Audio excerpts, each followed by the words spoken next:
Buenas noches a todos. En nombre de la Sociedad Chilena de Cardiología y Cirugía Cardiovascular y de su Departamento de Falla Cardíaca, les damos la bienvenida a este tercer encuentro de nuestro curso transversal organizado por el Comité Científico. Como es de amplio conocimiento, son muchos los pacientes portadores de insuficiencia cardíaca, lo que constituye una alta prevalencia, y además el número de casos nuevos va en aumento, apareciendo cada vez más frecuentemente tanto en los servicios de urgencia como en las salas de medicina interna hospitalarias y en las consultas ambulatorias. Así es que se vuelve de mucha utilidad la capacitación y actualización del tema, tanto para cardiólogos clínicos como médicos internistas en todo el país. En la primera sesión de este curso transversal se abordó el importante tema de la prevención y en la segunda sesión la optimización del tratamiento farmacológico, a cargo de destacados expertos y buenos amigos. Esta noche abordaremos la relación entre la insuficiencia cardíaca y las arritmias. Gran tema, y para ello contaremos con la presencia de dos expertos que gentilmente han aceptado la invitación del Comité Científico a participar. Recuerden que utilizar el icono de preguntas y respuestas para que hagan las preguntas en cualquier momento de esta presentación, que luego serán discutidas. Y usen el chat para temas de conversación y saludos. Comenzando entonces, los dejo con el doctor Cristóbal Balmaceda, fellow en imágenes, cardiólogo del Departamento Cardiovascular de Clínica de Ávila y miembro del Departamento de Insuficiencia Cardíaca, con quien iniciaremos y vamos a moderar este encuentro. Cristóbal. Gracias, doctor Larrea. Hola, buenas noches. Bueno, les voy a presentar a nuestros panelistas y a nuestros presentadores. Bueno, hoy nos acompañan, por ahí van a aparecer unos slides, doctor Ricardo Escobar Gómez. Él es cardiólogo y becado de electrofisiología y arritmias del Hospital del Tórax. Él va a estar a cargo de la presentación de los casos clínicos que vamos a analizar.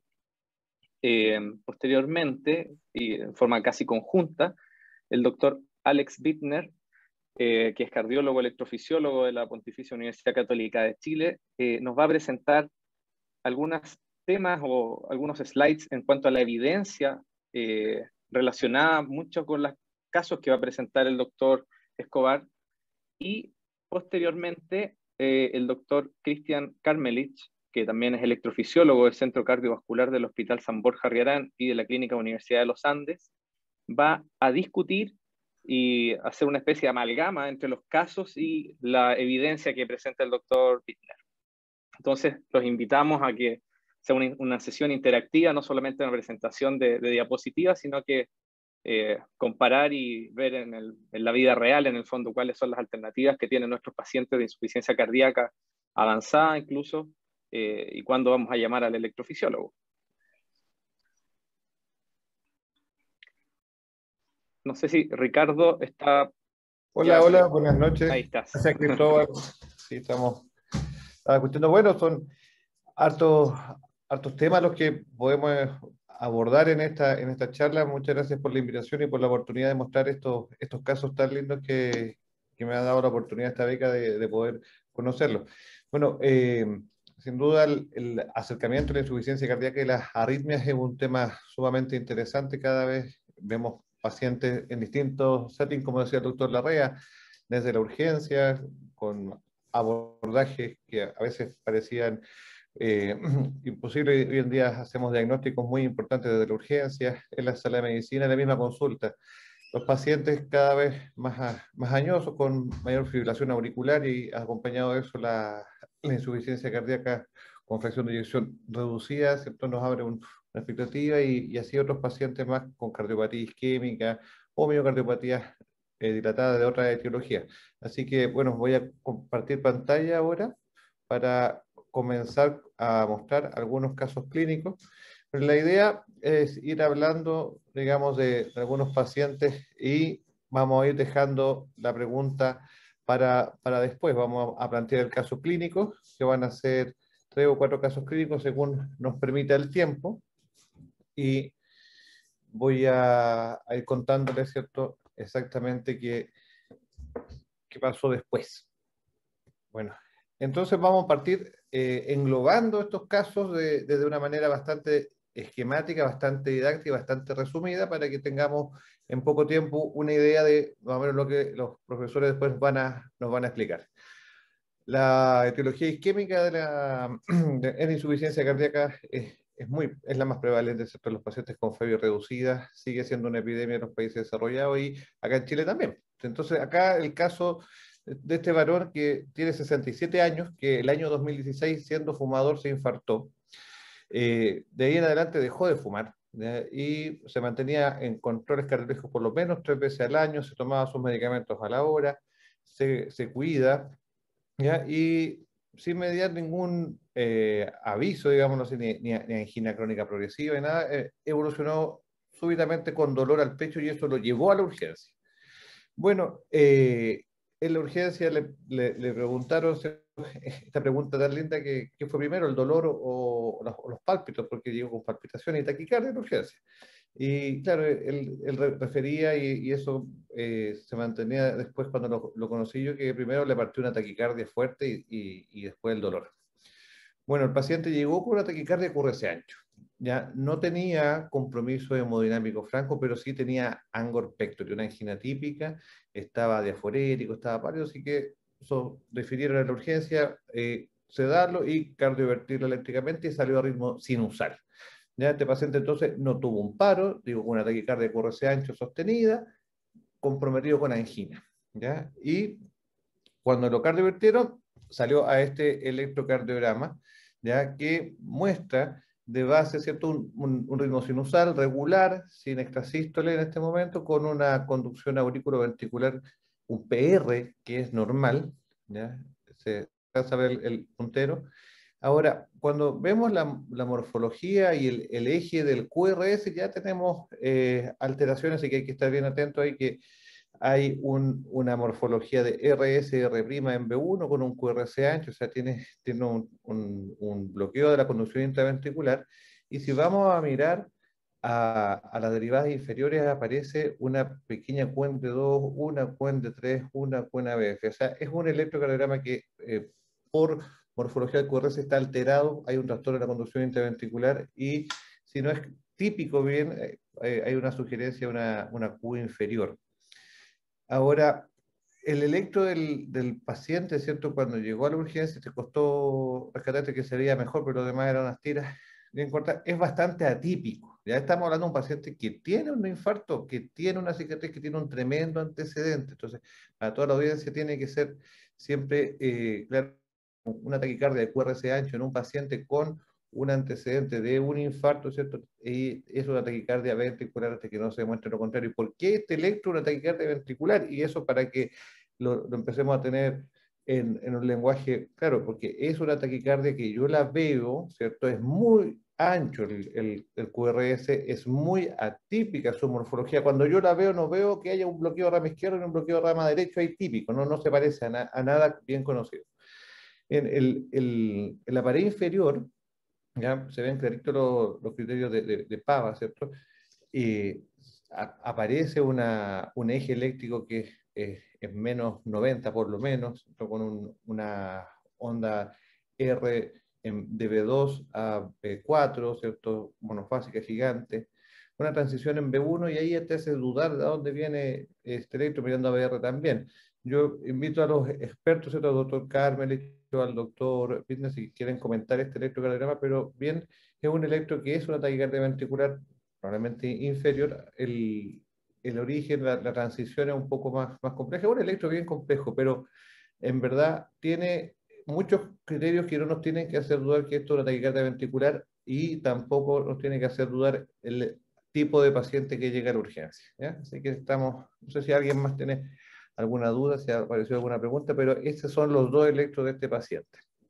¿Ya? Lo estabilizaron en la urgencia, lo cardiovirtieron, salió a ritmo sinusal con su bloqueo de rama derecho, recibió amiodarona en infusión, en bolo, llegó a hemodinamia, ¿cierto? Y los colegas hemodinamistas en el pabellón de al lado, ¿cierto? Le hicieron una coronariografía y una ventriculografía. Primero destacaba, ¿cierto?, que tiene disfunción sistólica, tiene una zona akinética, ¿cierto?, etapa inferior, y parecía que el territorio anterior no compensaba mucho. Lo miraron, la derecha estaba crónica, esa es la coronaria derecha, estaba ocluida crónicamente, se rellena con hetero y colaterales de la izquierda también, pero está ocluida. ¿Ya? Y al mirar el árbol izquierdo se dieron cuenta los hemodinamistas que en relación a la descendente anterior tenía una lesión que ahí se ve más clarita, ¿cierto? Entonces ellos lo intervinieron. Entonces el paciente después de 7 años presentó una taquicardia ventricular en un contexto que se presentó como una angina, elevó biomarcadores, no tenía supradesnivel, pero sí tenía angina, elevación de biomarcadores, antecedentes, así que se cardiovertió y se llevó al pabellón de hemodinamia y los colegas hemodinamistas lo analizaron, lo estudiaron y lo intervinieron.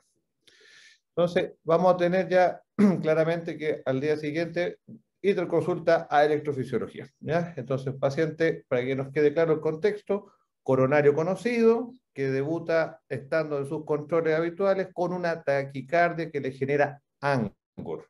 Llega a la urgencia, lo deciden cardiovertir eléctricamente porque venía con dolor al pecho, un poquito diafragmático, no estaba con compromiso hemodinámico típico, pero se tomó esa decisión, el paciente eléctricamente quedó estable con amiodarona y se intervino su coronaria descendente anterior. ¿Cuál va a ser la conducta apropiada entonces en los pacientes isquémicos que tienen taquicardia ventricular tardía, late VT, un bonito tema? Y en este caso también se revascularizó, o sea, ya no había más isquemia, pero sin duda hay una cicatriz, hay una zona, una escara en este paciente que va a requerir quizás algún tipo de manejo un poquito más avanzado. Así que ahí vamos a dejar este primer caso, el isquémico, ¿ya? Vamos a pasar a un segundo caso, no sé si hay alguna pregunta del panel. Pasamos. Y aquí viene un caso muy, muy entretenido, muy lindo, una mujer de 54 años, ¿cierto? Que dirigidamente ella era sana, no fuma, delgada, va a sus controles médicos 1 o 2 veces al año, le hacen su examen de colesterol, lo tiene bien, no es hipertensa. Y ella, cuando le empezamos a preguntar después de que la conocimos, en verdad no tenía ningún síntoma característico de nada, ¿cierto? Pero sí había un dato epidemiológico que se nos olvida preguntar muchas veces, ¿dónde viven las personas? Pensamos que todos viven en Santiago en un departamento, ¿cierto? Y la insuficiencia cardíaca es una enfermedad que afecta a todo el mundo, que tiene distintas causas, y en este caso ella vivió en el norte de Chile y cuando chiquitita ella jugaba con unos bichitos que parecían cucarachas. ¿Y qué tiene que ver eso con las arritmias? Me dirán mucho de la audiencia. ¿Qué tiene que ver eso con la insuficiencia cardíaca? Bueno, allá vamos a llegar con este caso. Bueno, esta señora presentó un síncope. Presentó un síncope genuino. ¿Cómo un síncope genuino para la definición clásica, ¿cierto? Sin pródromo, ¿cierto? No tuvo aviso, tuvo más de 5 minutos, 10 minutos, esta señora estuvo con compromiso de conciencia. La familia dice que no convulsionó, no tuvo movimientos tónicos durante ese tiempo, sí relajó esfínter, y tuvo recuperación completa, ¿ya? Y así la llevaron a la urgencia, ¿cierto? Le hicieron sus escáneres de cerebro, que le hacen siempre los síncopes, y no tenía lesiones, ¿ya? Entonces, claramente el cuadro clínico era un poco más raro, ¿ya? Le tomaron exámenes de laboratorio y un electrocardiograma, ¿ya? Y ahí hay que tener todas las alertas, ¿cierto? Hay una bradicardia, ¿cierto? Si bien es una bradicardia que no es una bradicardia extrema, ¿cierto? Que tiene unos complejos QRS que son anchos, pero no son tan anchos como los que vimos en el isquémico anterior.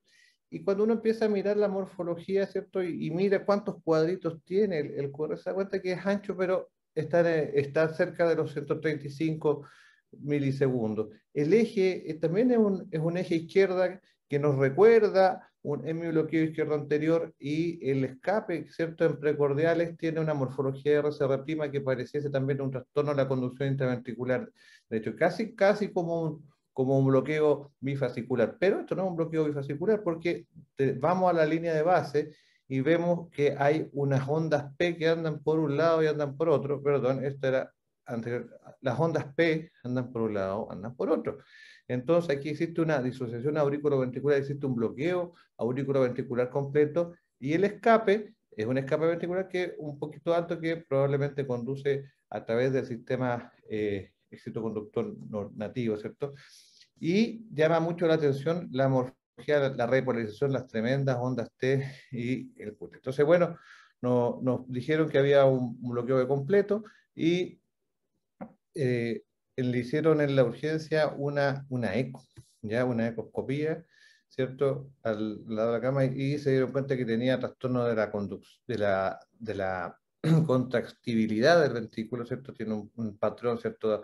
Eh, de contracción con Rocky, se mueve muy mal. Y bueno, le pidieron una coronariografía rápidamente, ¿cierto? Pensando que tenía un cuadro coronario sin dolor, ¿cierto? Que había sido un síncope, que esta disfunción sistólica podía ser una manifestación de una coronaria derecha ocluida, por ejemplo. Entonces la señora llegó bloqueada, ¿cierto? Estable, y se le hizo su coronariografía que era normal, ¿ya?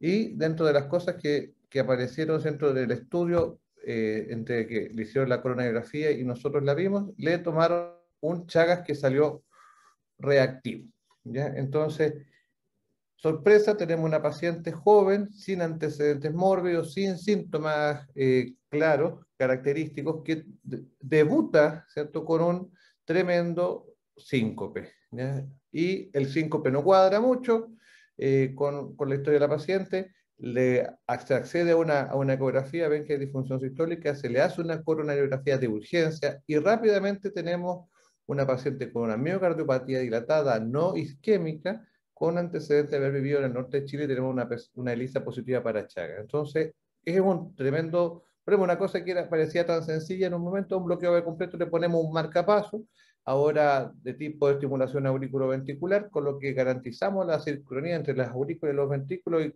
aseguramos la frecuencia cardíaca.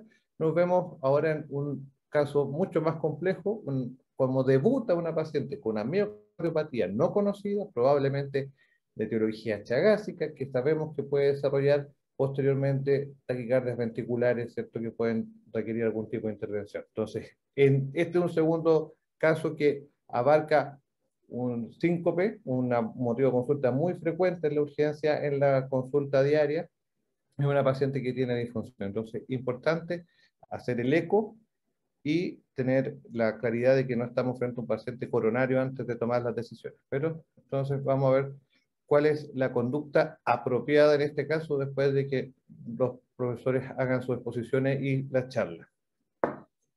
Y bueno, otro ingreso de urgencia es otro paciente, que este es un paciente mío de antes, que tenía, antes de la pandemia, una muy buena clase funcional, se cansaba poquito, era un varón ya adulto mayor de 75 años que no tenía mayores problemas, pero consultó por disnea de mínimo esfuerzo ya con un cuadro que prácticamente con disnea de reposo, diría yo.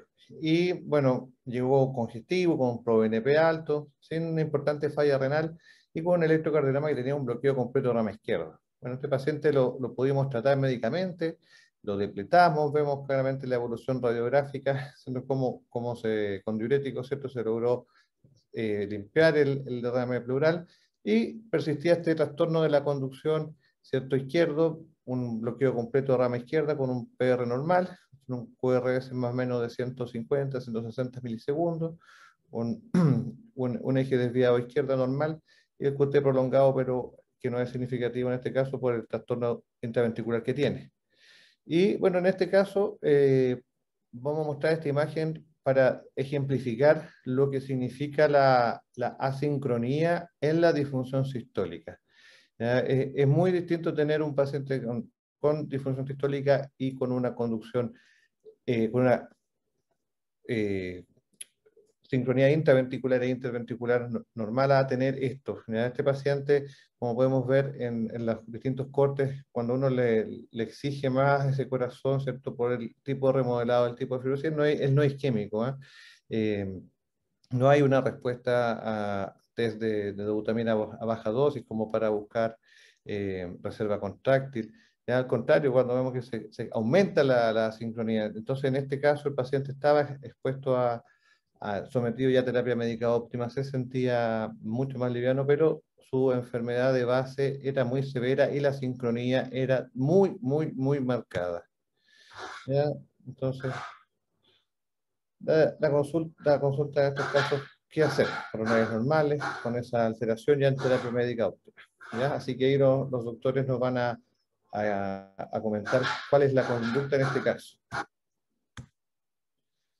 Y bueno, ya acercándonos al final, aquí vamos a conversar de un caso que puede considerarse un poquito raro, pero es un paciente que podemos encontrar cada vez más. Es un varón que hoy día tiene 55 años y que el año 2011, en el contexto de una muerte, de una miocardiopatía dilatada tan poco conocida, debutó con una muerte súbita. ¿Ya? Este paciente entonces en el año 2011 debutó con una taquicardia ventricular, un paro que fue reanimado exitosamente, y se pesquisó que esto era secundario a una miocardiopatía dilatada. Tenía una miocardiopatía dilatada no isquémica, tenía en ese tiempo antecedentes de consumo de drogas y alcohol en exceso, se estudió sus coronarias normales, rápidamente perdió el ritmo sinusal, estaba en FA crónica, ya se había determinado que era una FA permanente, y portaba su dispositivo, su DAI. Y bajo terapia médica óptima, tomando amiodarona, ¿cierto?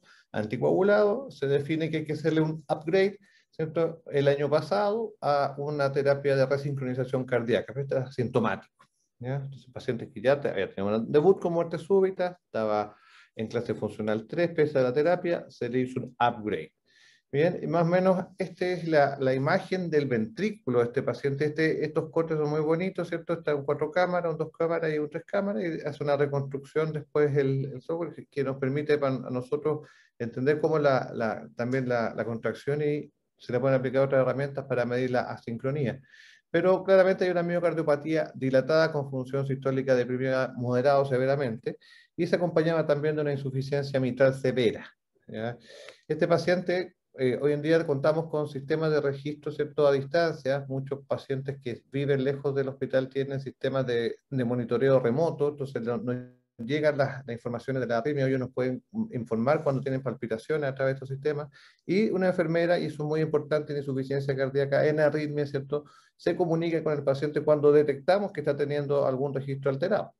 Bueno, este paciente, posterior a esta PREI, evolucionó con taquicardia ventricular, con descargas apropiadas, y se inició terapia con amiodarona.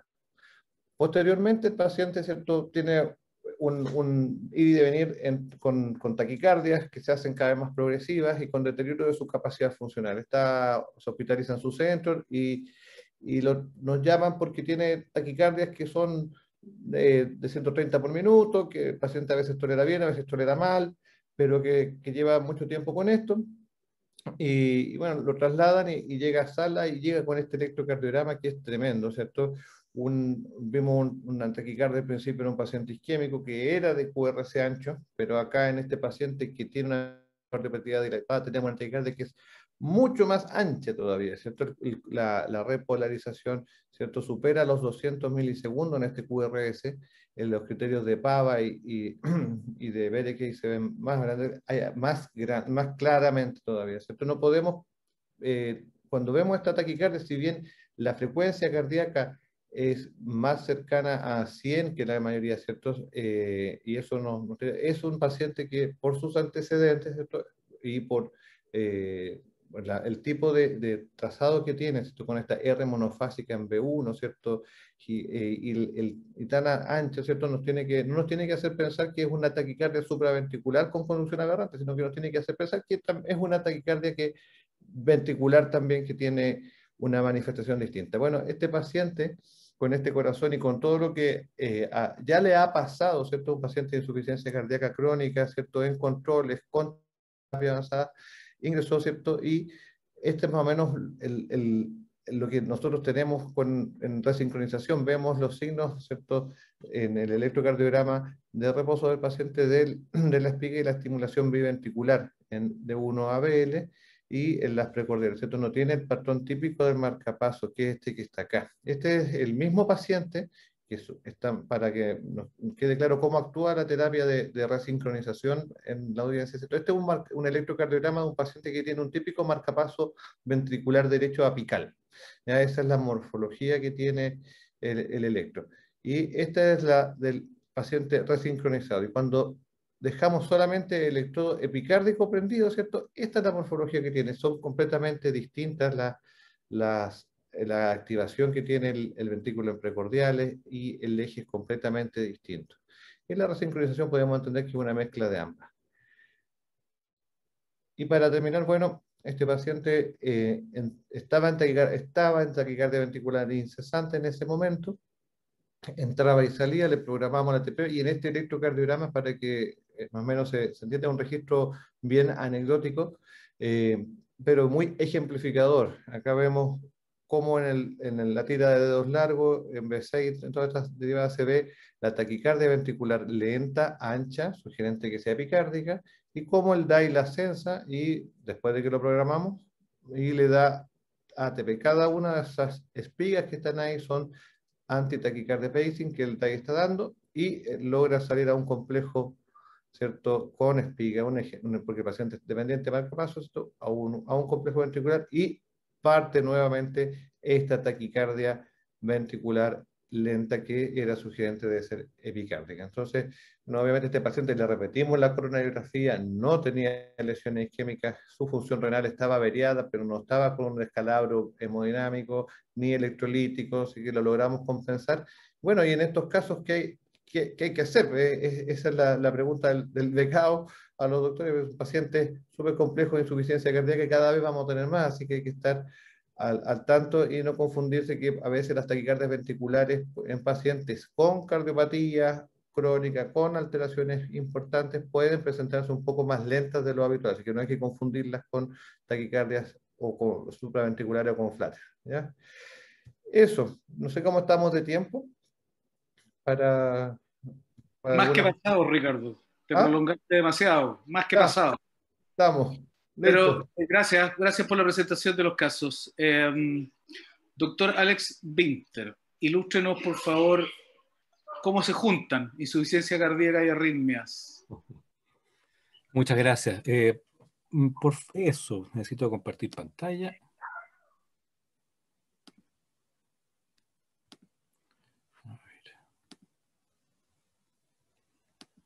Muy agradecido por haberme invitado a participar de este curso, antes que nada, a los organizadores, y agradecer, por supuesto, a los asistentes que están dispuestos a escuchar esto, y a participar probablemente después con sus preguntas. Este es el tema que me han pedido del cual hable. Es un título un poco especial, ¿cierto? Dice, ¿cuándo no es demasiado tarde para llamar al electrofisiólogo? A mi juicio es similar a decir cuáles son los aportes que el electrofisiólogo o la electrofisiología puede hacer a la terapia de la insuficiencia cardíaca y cuándo, por lo tanto, debe ser contactado el especialista en electrofisiología para ayudar a resolver algunos de estos temas. Y yo he definido 5 aspectos que me gustaría tocar en esta breve charla. Uno, la prevención de muerte súbita. Otro, la estimulación cardíaca. Me refiero a la terapia de resincronización para el tratamiento de la insuficiencia cardíaca. Otro aspecto es el control de arritmias ventriculares que van a descompensar al paciente con insuficiencia cardíaca e incluye naturalmente la ablación. Posteriormente vamos a hablar del control de la fibrilación auricular asociada a la insuficiencia cardíaca, incluyendo la ablación. Y un tema tal vez un poquito menos frecuente o un poquito más desconocido para algunos participantes de hoy, que es el control de arritmias causantes de taquicardio, miopatía. Quiero explicar que no voy a desarrollar en extenso cada uno de estos temas porque el tiempo no nos da, y a propósito va a quedar algo en el aire como para la discusión, que puedan rebatir algunas de las cosas que yo pueda denunciar en mi presentación. Vamos a partir por la prevención de muerte súbita. Es importante tener en mente que alrededor del 50% de las muertes cardiovasculares son súbitas, y que son bastante poco frecuentes en los jóvenes, pero se van haciendo más frecuentes posterior a los 40 años, y mucho más frecuentes en personas que tienen cardiopatía avanzada. Estos son personas de alto riesgo. Las causas asociadas a la muerte súbita dependen de la edad y del contexto que estemos, poblacional que estemos hablando. En los mayores de 35 años, claramente la principal causa o enfermedad asociada a la muerte súbita es la cardiopatía isquémica, y en los menores de 35 años tenemos otro tipo de miocardiopatías estructurales como la miocardiopatía hipertrófica, secuelas de miocarditis y algunas también enfermedades genéticas que determinan riesgo de arritmias. propiamente tal, sin cardiopatía isquémica. Si vemos cuál es la arritmia que lleva al paro cardíaco y a la muerte súbita, son las arritmias ventriculares las que predominan en el 83% de esta serie. Correspondió a taquicardia ventricular o fibrilación ventricular. Y es por eso que eventualmente el desfibrilador implantable puede evitar la muerte súbita en los pacientes que puedan presentarla por su condición de riesgo. Y los estudios clínicos que han validado el uso de desfibrilador se han aplicado justamente en las poblaciones de mayor riesgo de muerte súbita. Si vemos en las barras rojas, aquellos con mayor riesgo de muerte súbita son aquellos que han sido recuperados de una fibrilación ventricular después de un infarto al miocardio. Mucho riesgo también aquellos que han sobrevivido a un paro cardíaco de otra causa, y un riesgo también bastante elevado aquellos que tienen una fracción de eyección del ventrículo izquierdo inferior al 35%, o manifestaciones de insuficiencia cardíaca.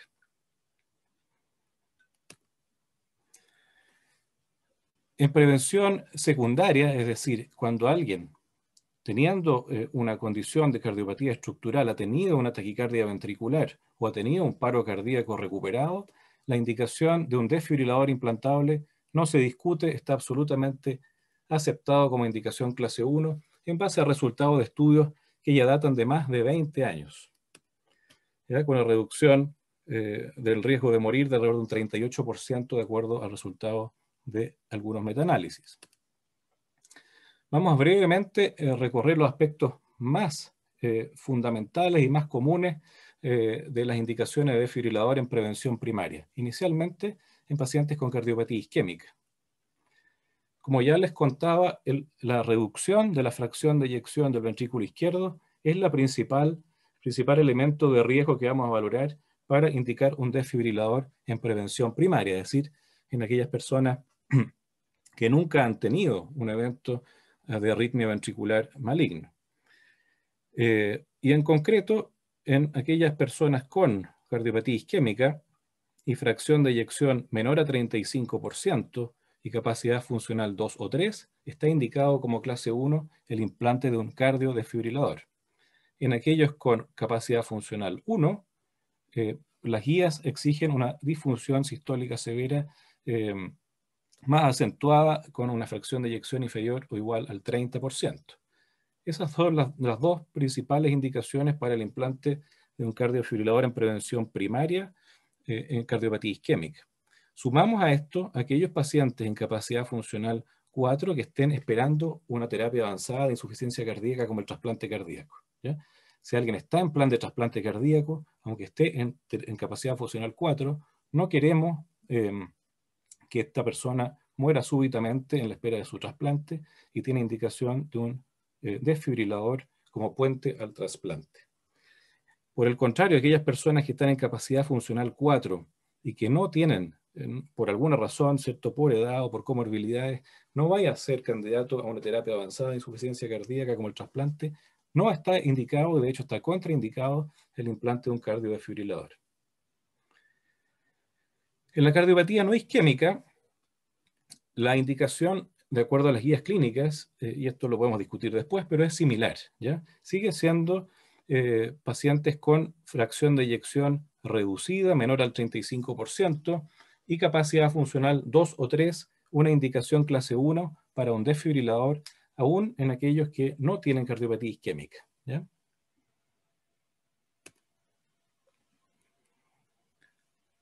Vamos al segundo punto de estos 5 que yo les mencioné al comienzo. Y vamos a hablar del manejo de las taquicardias ventriculares en pacientes con cardiopatía isquémica y no isquémica. Y esto ya vemos que tiene bastante relación con uno de los casos que nos mostró el doctor Ricardo Escobar, ¿cierto? Y que son básicamente pacientes que tienen un desfibrilador implantado y tienen taquicardias a repetición que motivan ya sea descargas o terapias del desfibrilador o arritmias incesantes si es que son muy lentas y caen por debajo de las zonas de detección programadas para el desfibrilador. Ambas condiciones las vimos en el caso número 4 que nos presentó el doctor Escobar, ¿ya? Entonces, frente a eso, y frente a la ausencia de respuesta a las terapias farmacológicas, está indicada la ablación con catéter ¿ya? Como clase 1 si está en tormenta eléctrica y como clase 2A si no está en tormenta eléctrica, o los pacientes de cardiopatía no isquémica, ¿ya? ¿Por qué es más fuerte la indicación en cardiopatía isquémica? Probablemente porque la probabilidad de ser exitoso es mayor teniendo una cicatriz de infarto. Hay sustratos arritmogénicos más limitados, más delimitados y con mayor probabilidad de poder alcanzarlo mediante una ablación endocavitaria, endocárdica, que es la más común. En pacientes con cardiopatía no isquémica, la probabilidad de tener circuitos más difusos o múltiples o epicárdicos es mayor y por lo tanto es más difícil obtener la respuesta a la terapia con ablación. Plantear la ablación con catéter como una terapia inicial frente a un primer episodio de una taquicardia ventricular es planteable, es posible, pero no es una indicación fuerte, ¿ya? Dado que no hay estudios clínicos que demuestren que la conducta de una ablación precoz, inmediata frente al primer episodio, mejore el pronóstico vital o endpoint duros en los pacientes, digamos, que padecen de este problema. Lo que sí se ha demostrado que haciendo una ablación precoz va a haber menos probabilidad de choques del desfibrilador a largo plazo o menos carga arrítmica en el seguimiento. ¿Cuáles son los resultados de la ablación para las taquicardias ventriculares? Hay, por supuesto, múltiples estudios, múltiples reportes. Yo solo quiero traer a colación uno que me parece más o menos representativo de lo que puede ser lo que ocurre en la realidad, que es un estudio publicado por el grupo, como primer autor, por el grupo de Filadelfia, Marchlinsky, pero multicéntrico, ¿ya? Donde se evalúa la respuesta en el seguimiento hasta 3 años de la ablación con catéter en pacientes con cardiopatía isquémica. Y si vamos al gráfico de la izquierda, vemos que la probabilidad de tener choques del desfibrilador baja considerablemente posterior a la ablación con catéter, de un 80% en esta población, alrededor de un 20% en el seguimiento a largo plazo. Y si vemos el gráfico de la derecha, las barritas azules que corresponden, lo estoy mostrando con la flecha, corresponden entonces a la carga arrítmica que tiene cada uno de los pacientes incluido en este estudio, y lo que está al lado derecho en las barritas rojas corresponde a la carga arrítmica que tienen estos pacientes después de la ablación, y se ve que hay una franca disminución de la carga arrítmica después de una ablación con catéter, que podemos cuantificar en un 82% de los pacientes que tuvo una reducción mayor al 75% de los episodios de taquicardia ventricular. Alguno podría decir, bueno, no es tan buena esta ablación porque hay mucha recurrencia. Sigue habiendo un 20% que tiene choque, ¿cierto? Pero estamos hablando de una condición muy avanzada, muy peligrosa, incompatible con una vida normal, ¿cierto? Y que puede llevar incluso a un desenlace fatal. Y en ese contexto, tener estos resultados parece altamente satisfactorio e importante. Vamos a la tercera parte, la terapia de resincronización cardíaca. Consiste en estimular la pared lateral del ventrículo izquierdo en pacientes que tienen disfunción sistólica y trastorno de conducción, principalmente el tipo bloqueo completo de rama izquierda, que determina una activación muy tardía de la pared lateral del ventrículo izquierdo. Con ello, empeora la función de bomba, empeora la sincronía intraventricular, aumenta la insuficiencia mitral, reduce la capacidad funcional y las personas tienden a morir más, ¿ya? Y al hacer la estimulación, que habitualmente se hace a través del seno coronario y una rama epicárdica de la pared lateral del ventrículo izquierdo, se logra revertir todas estas situaciones que les comentaba. Y los mejores candidatos para esto son aquellos con disfunción sistólica, menor o igual al 35%, y bloqueo completo de rama izquierda. Mientras más ancho, más probabilidad de éxito de la terapia. En aquellos con más de 150 milisegundos de QRS, la probabilidad de éxito es muy alta. Y otra indicación importante, que es clase 1, de hecho, en las guías clínicas, es en pacientes que requieren estimulación ventricular por bloqueo auriculoventricular, es decir, pacientes que van a estar estimulados frecuentemente por un marcapaso en el ventrículo derecho, por ejemplo, si es que uno pusiera un marcapaso bicameral normal, y que tienen disfunción ventricular izquierda o insuficiencia cardíaca, y por lo tanto la estimulación ventricular que va a ser frecuente va a entorpecer aún más la función de este corazón. la estimulación más fisiológica biventricular puede evitar empeorar la situación producto de la estimulación cardíaca. Terapia espectacular, yo creo que es una de las grandes avances de la terapia en cardiología de los últimos 20 años. ¿Ya? Yo creo que todos tenemos muy buena experiencia con esto. Realmente hay que tenerlo presente como parte del arsenal terapéutico para nuestros pacientes con insuficiencia cardíaca. No debiera pasarse ninguno y cumpla con estas características al cual no le indiquemos un resincronizador. Aún así, hay un 20-30% de no respondedores. ¿Ya? Vemos acá, esta es una imagen ecocardiográfica, ¿cierto? 4 cámaras, en la porción superior, antes de ser resincronizado, se ve un ventrículo izquierdo disfuncionante, claramente asincrónico, ¿cierto? Ya al solo mirarlo y con una gran insuficiencia mitral. Días después de la resincronización se ve una contracción mucho más armónica, una reducción significativa de la insuficiencia mitral en las imágenes inferiores. No vamos a ir, por supuesto, a cada uno de estos estudios, solo mostrarles que hay una amplia cantidad de bibliografía referente a la utilidad de la resincronización, ¿ya? De los últimos 20 años. Aquellos que están con casilleros rojos son los que demostraron una reducción de la mortalidad asociada al implante de un resincronizador cardíaco. En Chile también, por supuesto, múltiples centros tenemos mucha experiencia. Esta es una publicación de la Revista Médica de Chile, donde reportamos los resultados de la resincronización en los primeros 252 pacientes entre el año 2000 y 2010. Esa cifra ya nos da la idea de lo frecuente, de lo común que es esto, ¿cierto? Hoy día, afortunadamente, en el sistema público también es posible en muchos lugares acceder a esta terapia y marca, como les digo, una importante diferencia a los pacientes que cumplen con las indicaciones.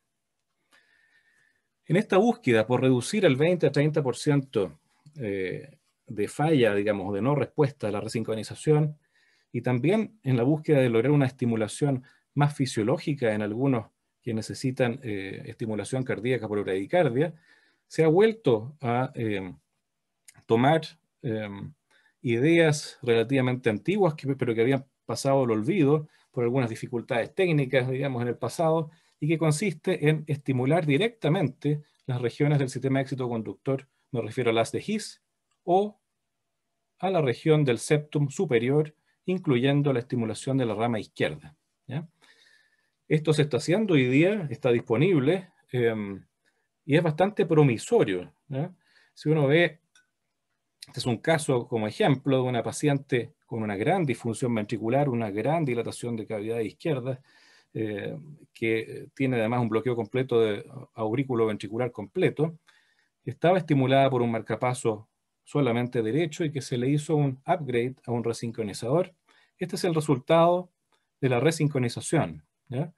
Resincronizador puesto en muy buenos lugares y reduciendo el QRS de sobre 300 milisegundos a 220 milisegundos, lo cual parecía ya bastante satisfactorio.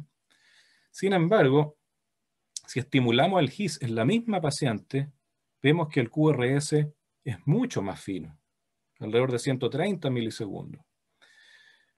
Este beneficio eléctrico, lo lógico es pensar que también debiese traer un beneficio mecánico a este corazón. ¿Ya? Así que esto se los quería mostrar para dejar sembrada esta inquietud y que el auditorio conozca esta técnica que resulta bastante promisoria, pero que aún carecemos de datos en la magnitud de lo que tiene la resincronización como para afirmar que está al mismo nivel de respuesta que la resincronización o incluso que puede ser superior. Cuarto punto, la fibrilación auricular. La fibrilación auricular, esta arritmia caracterizada por pulso irregular, alta frecuencia cardíaca, ausencia de contracción auricular como elementos que van a conducir eventualmente a la insuficiencia cardíaca, por supuesto también a fenómenos tromboembólicos como elementos centrales de la morbimortalidad asociada a esta arritmia. ¿Ya? Importante tener en cuenta, digamos, la asociación entre fibrilación auricular y la insuficiencia cardíaca. ¿Ya? La fibrilación auricular puede llevar a insuficiencia cardíaca no solo por la alta frecuencia, también por la ausencia de contracción auricular y por la irregularidad del latido. Y también la insuficiencia cardíaca representa una condición que favorece la aparición de fibrilación auricular. Así que están íntimamente relacionados. Uno puede decir el cuento, digamos, del huevo y la gallina, que es primero, que es después, y probablemente aquí no hay una sola respuesta, ¿ya? Hay pacientes distintos y tenemos que tratar de entender a cada paciente para lograr decidir la mejor terapia para cada uno. Vale decir que cuando aparece fibrilación auricular en insuficiencia cardíaca, el pronóstico se entorpece de morbimortalidad, y de la misma manera, en alguien que tiene fibrilación auricular, si desarrolla insuficiencia cardíaca, también su pronóstico va a ser francamente peor. En la expectativa de poder ayudar a los pacientes con insuficiencia cardíaca y fibrilación auricular, hasta el 2008 se hicieron varios estudios tratando de definir si era mejor la estrategia de control de ritmo versus control de frecuencia, y la verdad es que no hubo diferencias en mortalidad y quedó flotando en el ambiente médico que daba lo mismo prácticamente tratar la fibrilación auricular con control de ritmo, es decir, devolver el ritmo sinusal, o control de frecuencia, lo cual para muchos de nosotros representa un error.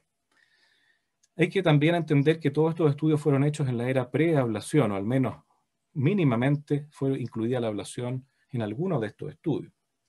Estudios más nuevos, de los cuales hay varios que enumero acá, sí han mostrado beneficio de mantener el ritmo sinusal en pacientes con insuficiencia cardíaca y que han tenido fibrilación auricular, muchos de ellos en outcomes relativamente blandos, como mejoría de la función sistólica, etcétera, pero también hoy día contamos con un estudio bien importante, publicado en 2018 en New England Journal of Medicine, que es el CASTLE-AF, que incluyó 363 pacientes, y el cual demostró que la ablación con catéter para fibrilación auricular en contexto de pacientes con insuficiencia cardíaca y disfunción sistólica severa reducía el endpoint combinado que vemos en el gráfico de arriba de hospitalización por insuficiencia cardíaca o muerte. Y es más, la ablación con catéter en este estudio demostró reducir por sí sola la mortalidad en este grupo de pacientes, ¿ya? Cosa bien impresionante, casi inverosímil para algunos, ¿cierto? Y que puede tener algunas dudas o críticas, pero eso es lo que mostró este estudio y es muy importante tenerlo en cuenta. ¿Quiénes fueron los que más se beneficiaron? Aquellos más jóvenes, menores a 65 años, aquellos que no tenían una disfunción tan espantosamente severa como inferior a 25%, aquellos que conservaban una capacidad funcional relativamente mejor, y los no diabéticos. Esos son los subgrupos que más se beneficiaron de la ablación en términos de morbimortalidad. Por supuesto, no es mi intención afirmar que todos los pacientes con insuficiencia cardíaca y fibrilación auricular tengan que ir a una ablación con catéter. Por supuesto que no, ¿ya? Hay muchos pacientes que tienen gran cardiopatía estructural, cardiopatía de origen valvular, por ejemplo, gran dilatación de aurícula izquierda, mucha fibrosis en las cámaras cardíacas auriculares y ventriculares, en las cuales va a ser imposible restaurar el ritmo sinusal. Sin embargo, yo creo que vale la pena en todos estos pacientes tratar de entender cuál es la evolución cronológica de su problema o de sus problemas. Pacientes que presentan fibrilación auricular e insuficiencia cardíaca pueden debutar como solo fibrilación auricular y evolucionar hacia la insuficiencia cardíaca, presentarse de un comienzo con ambas condiciones simultáneas, o presentarse como insuficiencia cardíaca y desarrollar en el tiempo la fibrilación auricular. ¿Eso marca alguna diferencia? Yo creo que sí. En aquellos que debutan con fibrilación auricular, la lógica parece indicar que si uno logra un control oportuno y adecuado del ritmo, pudiese frenar el desarrollo de insuficiencia cardíaca. Y esto lo vemos en la práctica, ¿ya? Pacientes que, por ejemplo, tienen fibrilación auricular paroxística y en algún momento se hace persistente, y frente a la persistencia de la arritmia, aún con óptimo control de frecuencia cardíaca, desarrollan disfunción ventricular izquierda e insuficiencia cardíaca. En esos pacientes, un corte precoz de esta historia natural nefasta puede implicar una gran diferencia. En los pacientes en los cuales no sabemos cuál es esta historia, qué fue primero, si la arritmia es un factor causal relevante o no de la insuficiencia cardíaca, yo creo que una prueba con una cardioversión eléctrica es muy útil. Devolverle el ritmo sinusal, observarlo algunas semanas, repetir un ecocardiograma y evaluar cuál es la respuesta y la mejoría frente al ritmo sinusal. Si es muy discreta, tal vez no valga la pena pelear por ese ritmo una vez que recaiga. Si es importante, yo creo que vale la pena pelear por el ritmo y muchas veces eso incluye ya sea amiodarona o la ablación con catéter. Y en aquellos que debutan con insuficiencia cardíaca y desarrollan en el tiempo la arritmia, es muy importante tratar de entender cuán importante fue la aparición de la arritmia para la evolución de la insuficiencia cardíaca. Y si es muy relevante, creo que hay que pelear por el ritmo, aunque parezca una tarea difícil.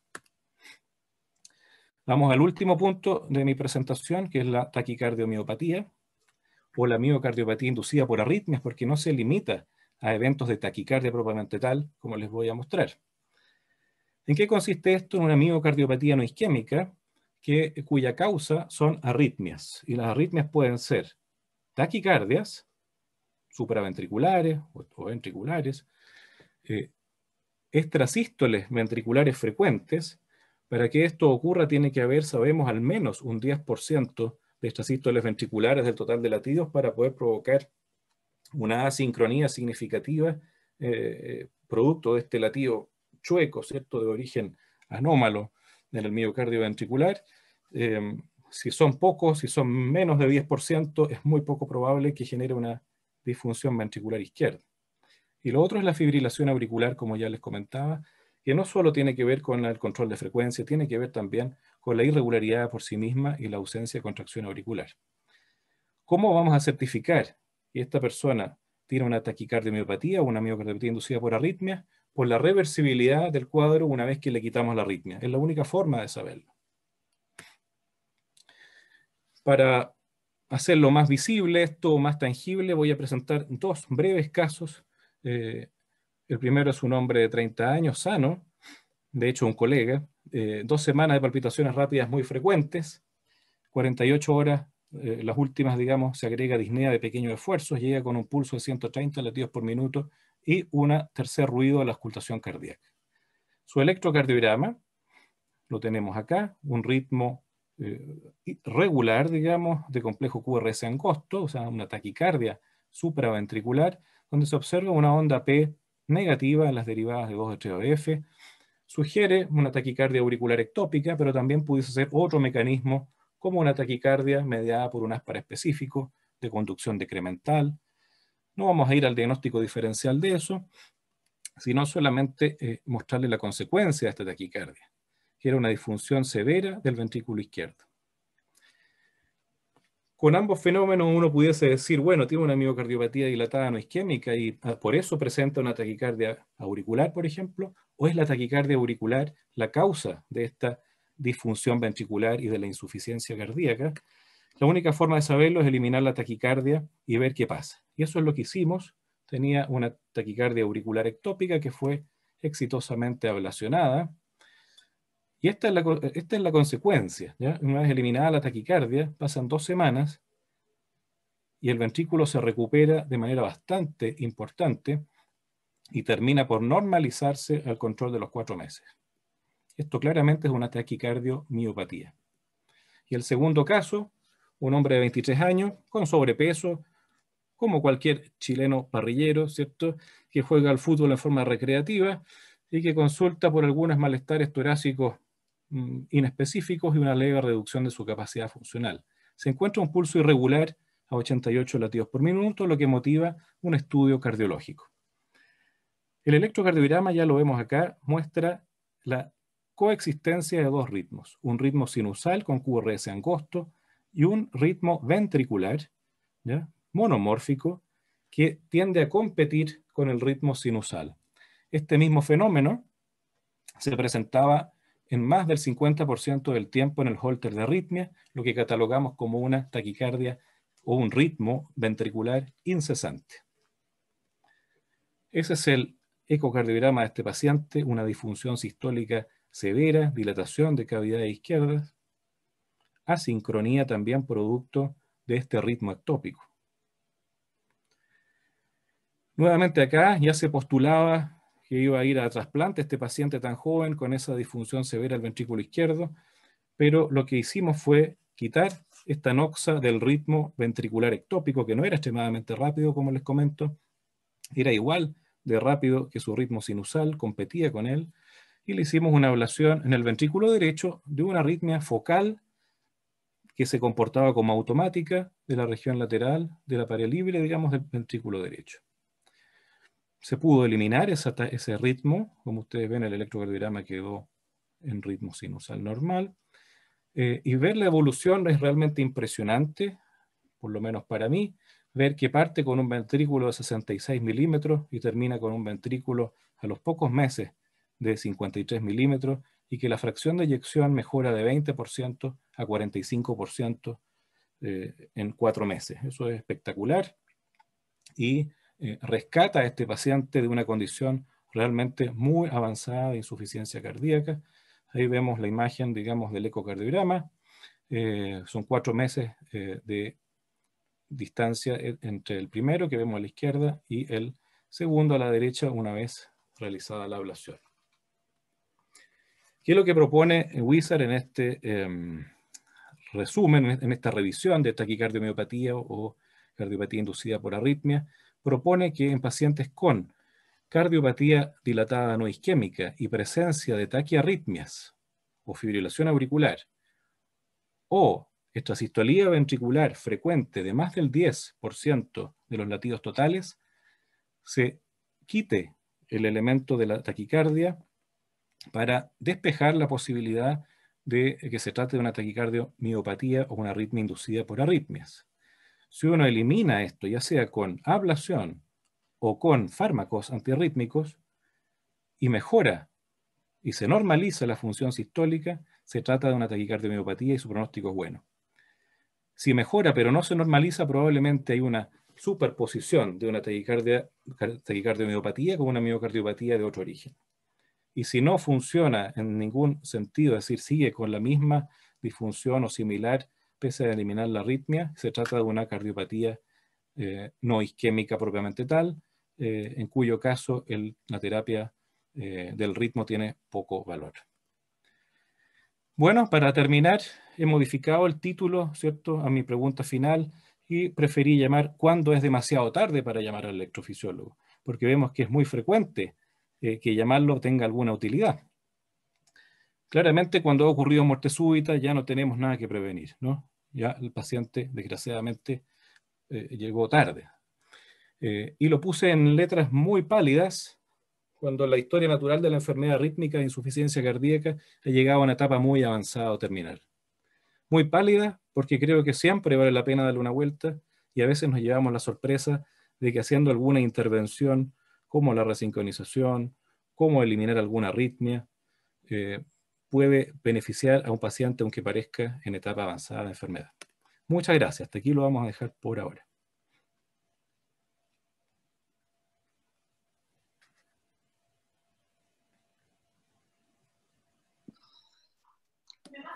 Bueno, gracias, doctor Bittner. Cristóbal, quizás podríamos pedirle al doctor Karmelich que comente los casos clínicos.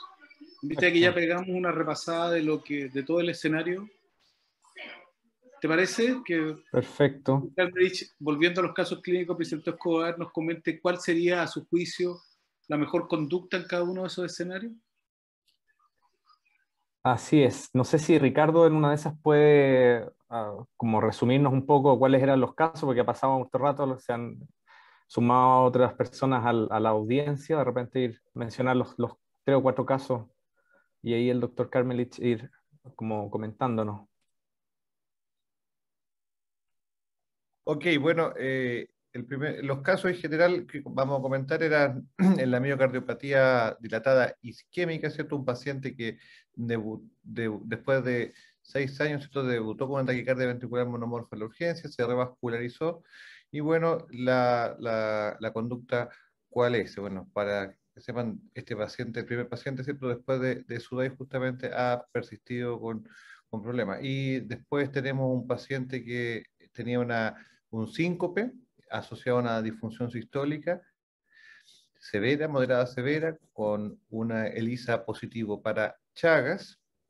¿Ya? El otro era un paciente, un varón, ¿cierto?, de 75 años con una miocardiopatía dilatada no isquémica, con un bloqueo de rama izquierda típico y con mucha asincronía, ¿ya? Y la duda era qué era mejor, ¿cierto?, para decir era una terapia de resincronización sola o una terapia de resincronización asociada a un desfibrilador.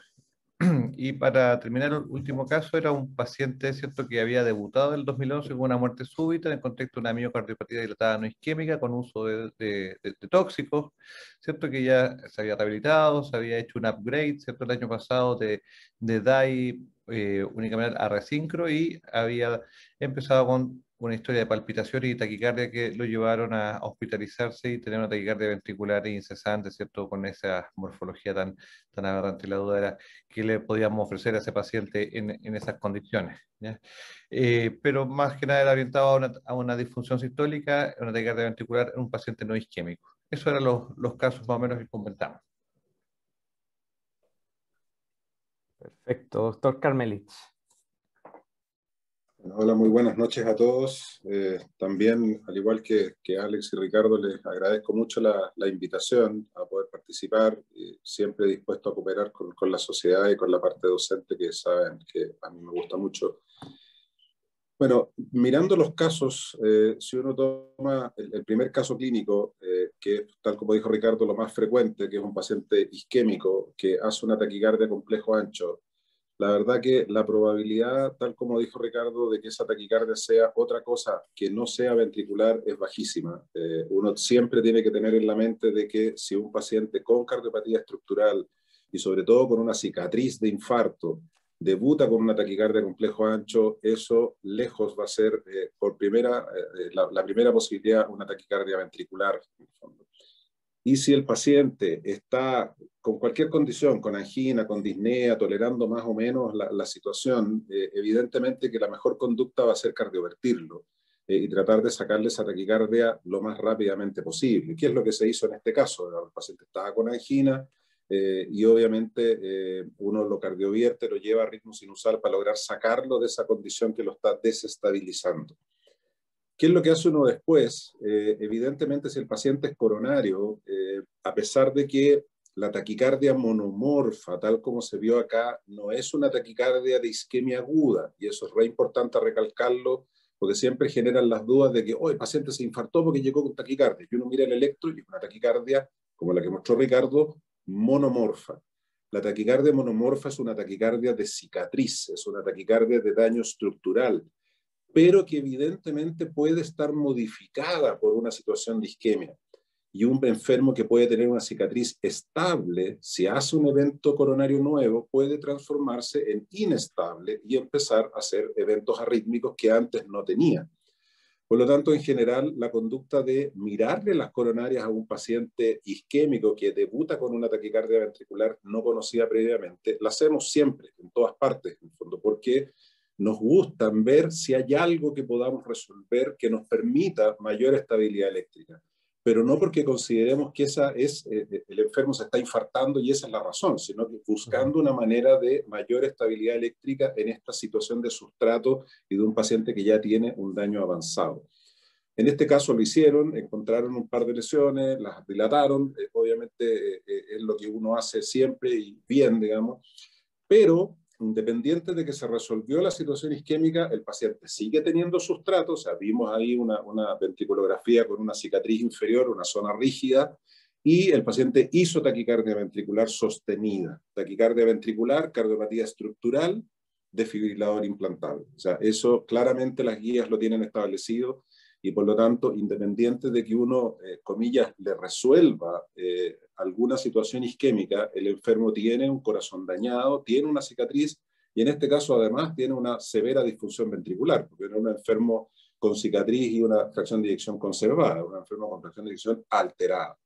Por lo tanto, en este caso, uno tendría que ponerle un desfibrilador a este paciente de todas maneras, independiente de haber resuelto la parte isquémica con sus angioplastías.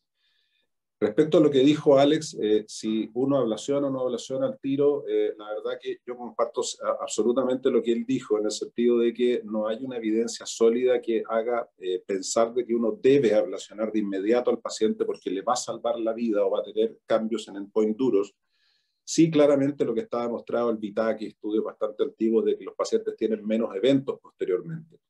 Pero la verdad que en nuestro medio, en que poner un desfibrilador y ablacionar al tiro es bastante caro, la verdad que en casi todos lados lo que hacemos es poner un desfibrilador, tratar ojalá lo mejor posible al paciente, beta bloquearlo, amiodarona, darle el mejor tratamiento para la falla cardíaca, porque eso evidentemente que disminuye la probabilidad de que el paciente haga arritmias. Y si el paciente aparece con nuevos episodios en el futuro y ese desfibrilador se pone a descargar, bueno, ahí lo agarramos, lo metemos al laboratorio, lo mapeamos y tratamos de quitarle esa cuestión. Pero este enfermo debiera recibir un desfibrilador de todas maneras. En el segundo caso, el caso de esta mujer que vivía jugando con los bichitos, como decía Ricardo, y que terminó haciendo claramente una miocardiopatía chagásica. En el fondo ella es Chagas positivo y tiene coronarias normales y tiene un corazón dilatado con disfunción ventricular, pero el problema es que debuta con síncope y aparece con un bloqueo AV completo. Y obviamente uno dice, bloqueo AV completo y le da listo marcapaso, pero tal como mencionó Alex, si el paciente tiene disfunción ventricular, uno no puede llegar y poner un marcapaso, porque en el fondo ahí estamos complicados porque vamos a empeorar ese corazón. La estimulación derecha pura ya ha demostrado que deteriora la función cardíaca y si el paciente ya tiene una disfunción ventricular, lo podemos llevar a la falla clínica y que el paciente termine con síntomas que a lo mejor nunca antes había tenido por lo que nosotros estamos haciendo. Entonces esa paciente tiene indicación de entrada de ponerse un resincronizador sí o sí para solucionar el problema de estimulación. Pero aquí está el problema de que tiene cardiopatía chagásica y tiene una disfunción ventricular importante y el Chagas, que tenemos aquí en Chile no tanta experiencia como en Argentina o en Brasil, en el fondo, es una enfermedad bien jodida desde el punto de vista de las arritmias ventriculares porque produce mucha fibrosis. Y por lo tanto, los pacientes cuando ya llegan a esas etapas avanzadas de difusión ventricular, la probabilidad de que tengan arritmias es bastante alta. Pero la cosa no está tan clara con respecto a lo que pasa con los pacientes coronarios. Por lo tanto, uno usa un poco las guías en el sentido de paciente con miocardiopatía no isquémica, fracción de eyección disminuida, ya bueno, ya, pongámosle un desfibrilador. Pero en el fondo, si es chagásico, hay fibrosis, hay mucho más sustrato, por lo tanto el riesgo de hacer arritmias es mayor y en general, si es que existe la posibilidad, uno querría dejar a ese paciente respaldado. La indicación de resincronizador es absoluta, la indicación de desfibrilador no es tan absoluta, pero a uno le gustaría mucho dejar a esa señora con un desfibrilador por su condición de cardiopatía chagásica ya con un corazón tan dañado, ¿ya? En el tercer caso de este paciente que tenía un corazón muy dilatado con un bloqueo de rama izquierda, pero que no es isquémico, evidentemente, tal como mencionó Alex, la resincronización, que la verdad que a todos los electrofisiólogos nos encanta porque los resultados que se logran y los beneficios que tienen para el paciente es realmente a veces muy impresionante de los cambios de calidad de vida. Y por lo tanto es una cuestión que tenemos siempre en la mente y estamos buscando cuándo podemos ayudar al paciente con eso. Si el paciente está con terapia óptima, tiene ese tremendo corazón, tiene esa disfunción ventricular y tiene un bloqueo de rama izquierda, bueno, cumple con todos los requisitos en el fondo para poder ofrecerle resincronización y ayudarlo a mejorar su calidad de vida y también a mejorar, como mostró Alex en la literatura, mejorar la sobrevida, que es una cuestión que ya hay hartos estudios que han mostrado que la resincronización mejora la sobrevida. Por lo tanto, ya no es una cosita como nos decían al principio, no, es que van a gastar plata para que el paciente esté mejor y camine más. No, se mueren menos, en el fondo. Y ya con esos datos duros es una cuestión que uno tiene que tener sobre la mesa. Pero el punto es que este paciente, según los criterios clásicos, en el fondo, como dijo Alex en su presentación, habría que ponerle un desfibrilador desde el punto de vista de prevención primaria, porque es un enfermo que tiene una miocardiopatía, con una fracción de eyección reducida, que ya le vamos a poner un dispositivo y por lo tanto, desde el punto de vista de prevención primaria, tendría indicación. Sin embargo, hay evidencia más reciente, que no es de la época tradicional de donde salieron las guías, que pone un poco en duda la eficacia y la real utilidad de los desfibriladores en los pacientes no isquémicos. Porque la verdad que si uno analiza toda la literatura, los pacientes isquémicos son lejos los que más se benefician de los desfibriladores, porque tienen mucho más cicatriz, tienen mucho más sustrato y por lo tanto la terapia apropiada del desfibrilador es mucho más frecuente en el contexto de los pacientes isquémicos. Pero en los pacientes no isquémicos es distinto. Las descargas son menores, la probabilidad de terapia inapropiada es mayor, y hay algunos estudios más recientes que han mostrado que cuando el paciente está óptimamente tratado y muy bien resincronizado, los desfibriladores tienen bastante menos utilidad. Y eso incluso ha llevado a que muchos electrofisiólogos un poquito aventurados, porque son pocos estudios, digan, no, el paciente ya no tiene indicación de desfibrilador. Las guías no han cambiado, pero nosotros estamos haciendo eso. A estos pacientes en general ya no les ponemos desfibrilador así, salvo que hayan tenido taquicardia ventricular o, como dijo Alex, ya hayan tenido una muerte súbita o algo de eso. Y tratamos de, en los no isquémicos, resincronizarlos, optimizar la terapia, y la verdad que los pacientes andan bien. Entonces, en ese caso, uno podría solo resincronizar al paciente para mejorar su calidad de vida, disminuir la sobrevida y a lo mejor no ponerle un déficit, y no estaríamos cometiendo un error tan grande considerando literatura más moderna, que no es de la época en que se hicieron las guías, en que los pacientes había una información más bien basada en los coronarios que en los no coronarios. ¿Ya? El último caso es más complicado, porque en el fondo es un paciente ya con un daño avanzado y que empieza a hacer taquicardias ventriculares lentas. La verdad que la taquicardia ventricular lenta en general, lo que me ha tocado a mí de experiencia, y no sé si Alex comparte lo que yo voy a decir, es un signo de mal pronóstico, en el fondo. Esos pacientes en general tienen daño avanzado y cuando empiezan a hacer taquicardias ventriculares lentas, es como, no es terminal propiamente tal, pero como que uno dice, chuta, este paciente está más mal en el fondo. Y en general esas taquicardias tremendamente anchas y lentas reflejan también un miocardio muy dañado, porque en el fondo es una conducción eléctrica tremendamente alterada, que se demora mucho tiempo a lo largo de pasar y que demuestra un daño cardíaco muy avanzado. Tal como mencionó Ricardo, este enfermo tiene morfologías que hacen sospechar que el origen es epicárdico en el fondo, lo cual complica más las cosas todavía desde el punto de vista del acceso cuando nosotros queremos tratar de ayudarlo. Evidentemente, cuando el paciente tiene taquicardias a repetición en un desfibrilador, que están por debajo de las zonas de programación, como dijo Alex, es un forro, porque en el fondo, si uno baja mucho las zonas de detección, va a lograr que el desfibrilador saque estas cuestiones, pero si el paciente está incesante, el paciente va a estar haciendo descargas a cada rato, lo cual la calidad de vida es horrorosa, o eventualmente lo deja con zonas tan lentas que el paciente se acelera y se taquicardiza un poquitito y termina descargando en forma inapropiada. Por lo tanto, en general estos pacientes tratamos de ablacionarlos y de tratar de mezclar muchas veces, porque a veces la ablación no es 100% efectiva, de hacer una ablación, tratar de estabilizar esas cicatrices y darle la máxima terapia farmacológica, que significa básicamente beta-bloquearlo hasta que se caiga de desmayado en el fondo, porque la amiodarona a veces la subimos un poco, pero habitualmente lo que más cambia la evolución de estos pacientes coronarios es el buen beta-bloqueo, en el fondo, que tiene un efecto antiarrítmico realmente muy brutal en los pacientes que están haciendo sobre todo taquicardias de este tipo incesante. Magnesio, sedación, lo cual también tiene un efecto bastante significativo. Muchas veces los pacientes están muy estresados con lo mal que se sienten, hay mucha adrenalina circulante y eso también hace que los pacientes hagan más taquicardia. Obviamente aquí uno no sabe con qué se va a encontrar y si va a lograr o no va a lograr ablacionando, pero es lo que uno debiera hacer en ese paciente, que ya tiene un desfibrilador puesto y que está haciendo taquicardias lentas como signo de una enfermedad muy avanzada.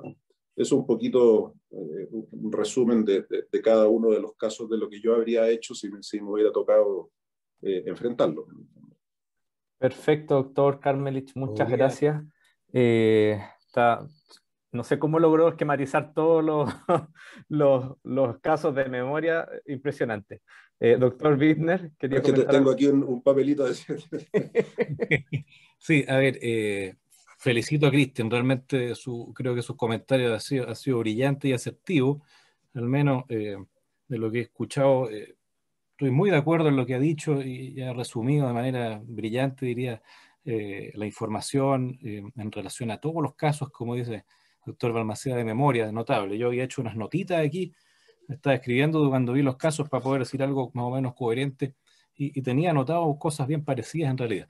De la parte, digamos, de las taquicardias lentas, estoy bien de acuerdo en que es reflejo de un miocardio muy enfermo, y quisiera acotar que también eso se ve reforzado por el uso de antiarrítmicos en dosis altas, sobre todo de amiodarona. O sea, aquellos pacientes que tienen taquicardias que motivan terapias repetidas del desfibrilador, uno les da amiodarona y empiezan a enlentecerse los ciclos, ¿cierto? Los circuitos, y hace tener taquicardias muy lentas.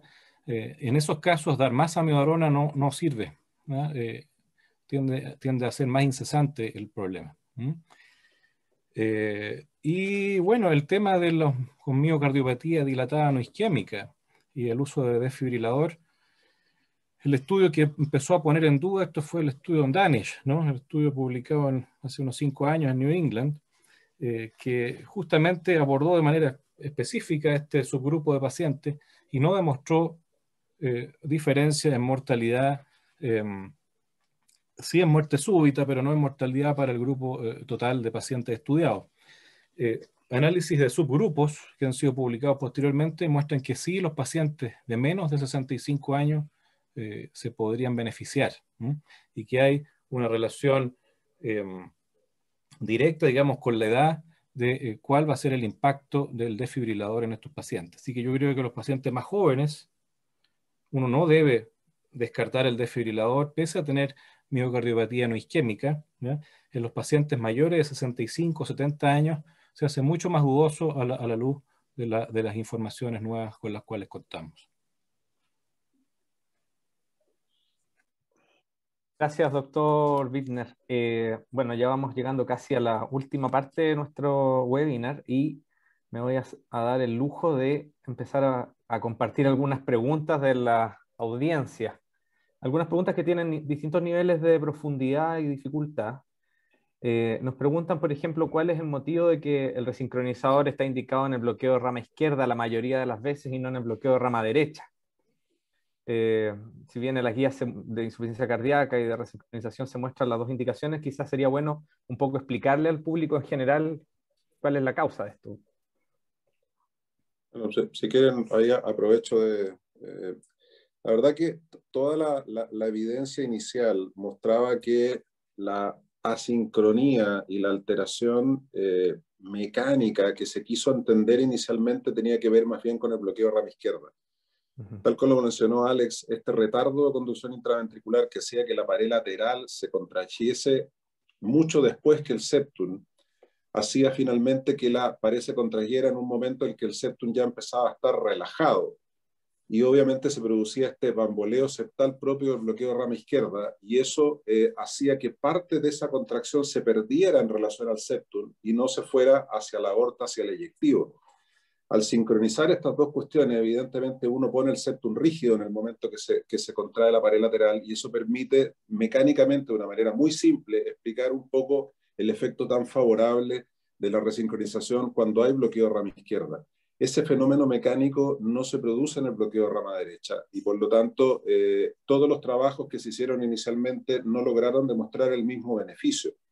Ahora, cuando el paciente tiene un QRS muy ancho, mayor de 160 milisegundos, la resincronización igual va a funcionar, y eso también está demostrado porque en el fondo el paciente tiene una alteración de contracción del punto de vista eléctrico tan potente que el lograr ordenarlo un poco va a ser igual que ese ventrículo funcione un poco mejor. Lo que pasa es que uno al bloqueo de rama derecha le pide ser más ancho aún que lo que se le pide al bloqueo de rama izquierda para que uno diga este paciente podría beneficiarse. Pero incluso así se sabe cuando uno analiza los grupos en forma independiente de que los pacientes con bloqueo de rama derecha, aunque sean muy anchos, tienen menos respuesta y tienen menos beneficio comparado con los pacientes con el bloqueo de rama izquierda, porque tienen este cambio mecánico mucho más evidente y va a lograr una mejoría en el fondo de esta contractilidad mucho más clínicamente más notoria, básicamente. No sé si más o menos queda claro un poco lo que se quiere preguntarle. Sí, perfecto. Doctor Bittner, ¿quería hacer usted un comentario? Sí, en el bloqueo de rama derecha, lo último que se contrae es la pared lateral del ventrículo derecho, ¿no? Entonces no tiene sentido fisiopatológico estimular precozmente la pared lateral del ventrículo izquierdo que se contrae en un tiempo normal a través de la rama izquierda, ¿no? Entonces, eh, cuesta entender la lógica fisiopatológica de resincronizar a alguien con un electrodo izquierdo en presencia de bloqueo de rama derecha. De hecho, no existe. Lo que uno puede hacer es estimular simultáneamente el ventrículo derecho para generar un QRS más angosto, ¿ya? Eso pudiese tener algún impacto. Perfecto. Otra pregunta también que puede ser de medicina interna, cardiología general. ¿Cuál es el antiarrítmico de elección en este tipo de pacientes con disfunción sistólica, fracción de eyección deprimida? ¿Y qué alternativas a ese antiarrítmico exigen? En Chile solo uno. Bueno, están con micrófono apagado. La verdad que en pacientes con disfunción sistólica, el único antiarrítmico que uno puede usar es amiodarona. Los otros antiarrítmicos de otras clases, o sea, y sotalol, que también está obviamente aceptado.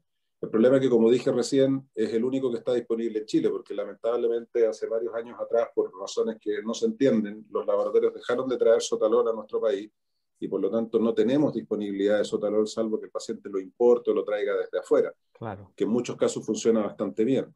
Pero la verdad que la disponibilidad sí a pasto es amiodarona. ¿Por qué los otros no? Porque está básicamente los que usamos en fibrilación auricular en pacientes con buen corazón, propafenona, flecainide, son medicamentos que, habiendo disfunción ventricular, habiendo daño cardíaco, están demostrados que le hacen daño a los pacientes. Prolongan el QT, aumentan el riesgo de muerte súbita y por lo tanto está contraindicado usar ese tipo de antiarrítmicos, por muy buenos que sean en otros grupos de pacientes, en pacientes con disfunción ventricular. Por lo tanto, solo uno, amiodarona, nada más. Perfecto. Y los beta bloqueadores, como bien dijo Bueno, Cristian. y claro, y en los pacientes coronarios, la combinación con beta bloqueador, absolutamente. Sí. Perfecto. Voy a estresar un poco más a los panelistas. ¿Qué pasa con la indicación del desfibrilador y las edades limítrofes? En realidad ya paciente más de... Aquí preguntan específicamente por más de 65 años, pero más de 70 años. ¿Qué hacemos con esos pacientes que hoy la expectativa de vida puede ser 10 años más fácil? No sé. Entonces les dejo la interrogante. Bueno, parto yo ahora para no... Sí, dale. La edad como variable, digamos, absoluta, yo creo que no tiene un rol muy importante en la decisión. Ese es más tiene que ver la expectativa del paciente. ¿Cuál es su momento biográfico? ¿Cuál es su validez como persona integral en su medio? Si es que tiene para esa persona sentido prolongar la vida a expensas de no morir súbitamente, que puede ser una muerte bastante agradable. De hecho, si uno se quisiera morir, yo elegiría probablemente la muerte súbita, ¿ya? Entonces, depende mucho de eso, creo yo. No es algo que el médico le deba imponer al paciente. Tampoco descartarlo porque tenga más de 65, 70 u 80 años. Lo que dice la norma es que si alguien va a vivir menos de un año, uno no debiera ponerle un desfibrilador. O sea, si alguien tiene un cáncer en etapa terminal o tiene una insuficiencia cardíaca, capacidad funcional 4, o tiene alguna condición que haga suponer que va a vivir menos de un año, no debiera estar contraindicado el desfibrilador. Pero por la pura edad, al menos yo creo que no está contraindicado. Uno tiende a recomendarlo mucho más en los jóvenes, ¿cierto? Pero creo que hay que ofrecérselo también a los mayores y esa persona debe participar de la decisión. Esa es mi postura. Gracias, doctor. Yo comparto absolutamente lo que dijo Alex. La verdad que para nosotros la edad ya dejó de ser un factor así como número, porque en el fondo, tal como decía Cristóbal recién, hay pacientes de 80 años que están absolutamente lúcidos, válidos, haciendo vida completa, haciendo ejercicio, relacionándose con su familia, y que para ellos sienten que les queda mucho por hacer por delante todavía. A ese enfermo uno no tiene ninguna razón médica para decirle no le vamos a poner un desfibrilador porque usted tiene 80 años. cuando ese paciente, desde el punto de vista funcional, podría tener 60 años en el fondo en su condición actual. Por lo tanto, yo comparto lo que dice Alex, o sea, uno debe evaluar cada caso, conversarlo con el paciente, explicarle qué implica esta cuestión, o sea, porque de repente el paciente uno le dice, mire, esto, si usted se va a morir de esta manera, ya no se va a morir de esta manera, se va a morir de otra forma, y si el paciente entiende, a veces pacientes me han dicho, ¿sabe, doctor? Tal como dijo Alex recién, eso de morirse así súbitamente suena lindo en el fondo, en el sentido de no sufrir. Y hay pacientes que de repente eligen no ponerse el desfibrilador porque dicen, ya, estoy bien, pero hay otros que no, que quieren seguir adelante y que están en buenas condiciones y que entendiendo lo que implica este dispositivo, quieren hacerlo. Y yo creo que el número no es una razón para negarles esa terapia. Perfecto, doctores. Gracias, doctor Bittner y doctor Karmelich. Cedo la palabra al doctor Larrea. Cuéntenos, doc, ¿qué opina de todo esto y qué? Bueno, lo primero es felicitar a la audiencia porque creo que hemos batido todos los récords del curso transversal, llevamos 1 hora y media aquí y nuestros 260 asistentes, 250 no se han movido, lo que significa que tienen realmente un encanto nuestros arritmólogos para hacer un tema tan árido y tan complejo, hacerlo asequible, hacerlo sensible, ¿cierto? Yo creo que se ha logrado completamente el objetivo de acercar la electrofisiología y las arritmias a la falla cardíaca. Se han abierto nuevas ventanas de oportunidad, hemos recordado indicaciones inhabituales. Quisiera pedirle tanto a Alex como a Cristian que dijeran algunas palabras de despedida para los panelistas antes de cerrar esta sesión.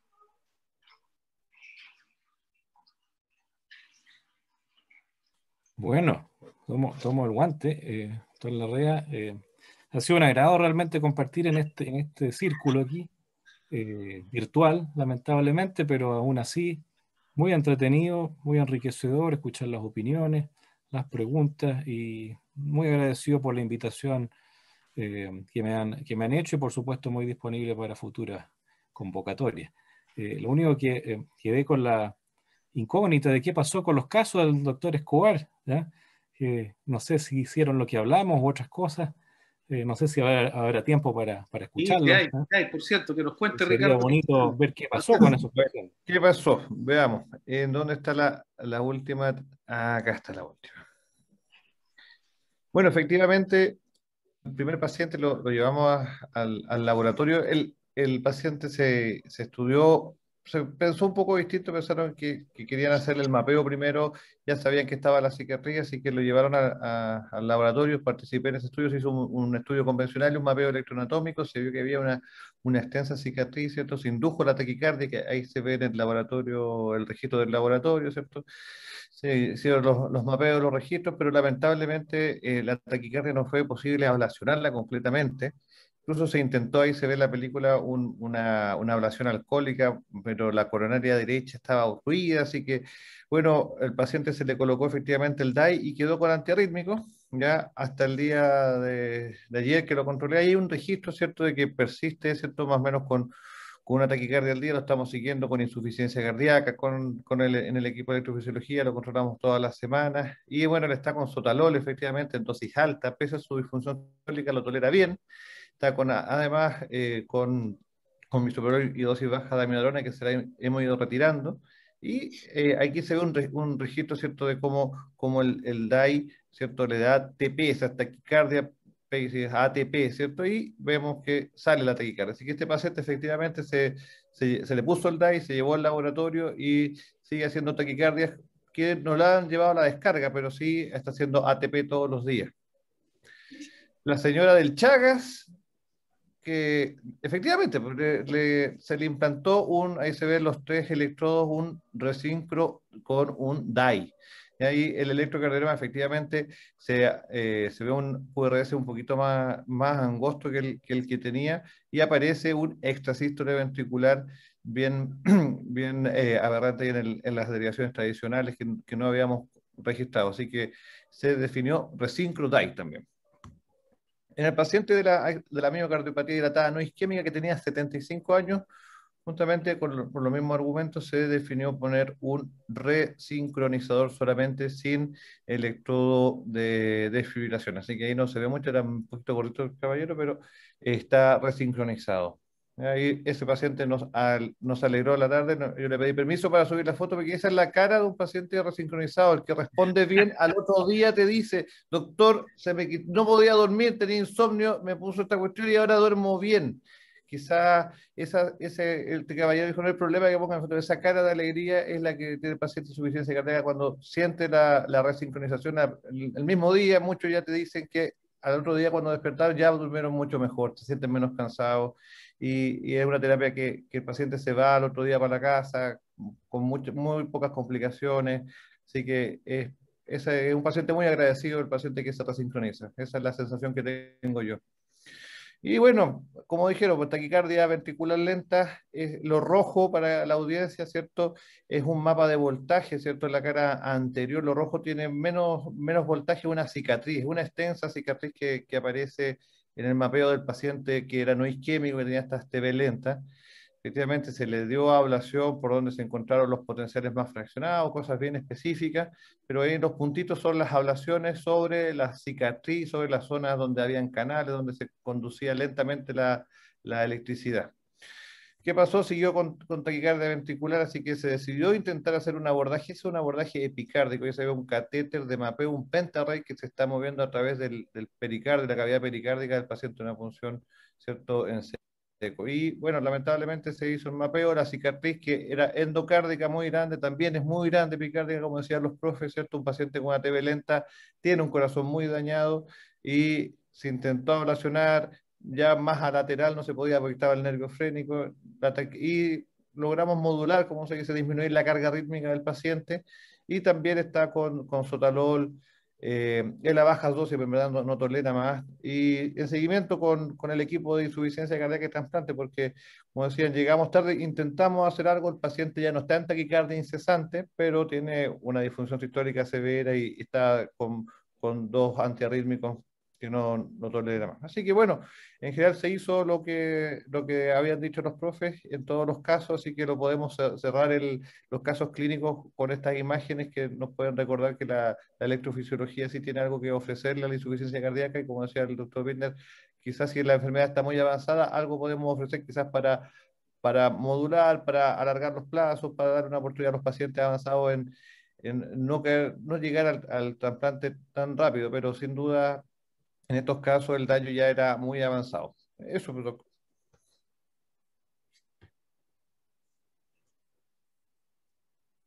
Cristian Carmeli. Gracias, Ricardo. Bueno, un poco lo mismo que dijo Alex, muchas gracias. La verdad que a pesar de lo largo para la audiencia fue entretenido, los casos fueron entretenidos, es un tema que a nosotros nos encanta, así que podemos hablar de esto a la saciedad y no nos vamos a aburrir. Así que cuando nos quieran invitar, felices de nuevo de estar aquí, poder compartir y responder todas las dudas para ayudar a todos nuestros colegas. Así que muchas gracias. Bueno, gracias Cristóbal, gracias Ricardo, excelente las presentaciones, muchas gracias a todos. Les recuerdo a la audiencia la próxima sesión de este curso, que no se la pierdan, espero que se hayan entretenido.